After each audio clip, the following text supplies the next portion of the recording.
Peut-on vraiment gagner sa vie en étant chauffeur Uber? Apparues en France en 2011, les applications de VTC ont rapidement séduit les Français et en particulier les Parisiens. En Île-de-France, où l'on trouve 90% des VTC, le marché dépasserait les 300 millions d'euros en 2016.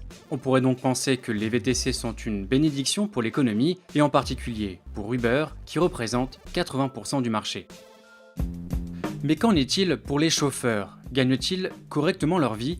Pour le savoir, nous avons utilisé les chiffres d'un rapport commandé par le gouvernement et paru en janvier 2017. Selon ce document, un chauffeur Uber qui roule 40 heures par semaine engrange en moyenne entre 3 500 et 4 100 euros de chiffre d'affaires brut mensuel. Alors, partons sur un scénario optimiste et admettons que le chauffeur génère 4 100 euros. Cela peut paraître beaucoup, mais en fait, c'est très peu. Car à ces 4 100 euros, il faut retrancher plusieurs choses.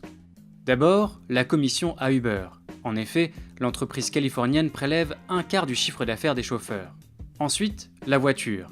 Les chauffeurs de VTC doivent en effet être équipés de véhicules de moyenne ou haut de gamme et récents, ce qui coûte cher. Entre la location ou le remboursement d'un prêt, l'entretien, le nettoyage, le parking et le carburant. S'ajoutent à cela plusieurs frais divers, comptabilité, téléphonie, repas. Enfin, les cotisations sociales. Les chauffeurs Uber doivent cotiser au régime social des indépendants, le RSI.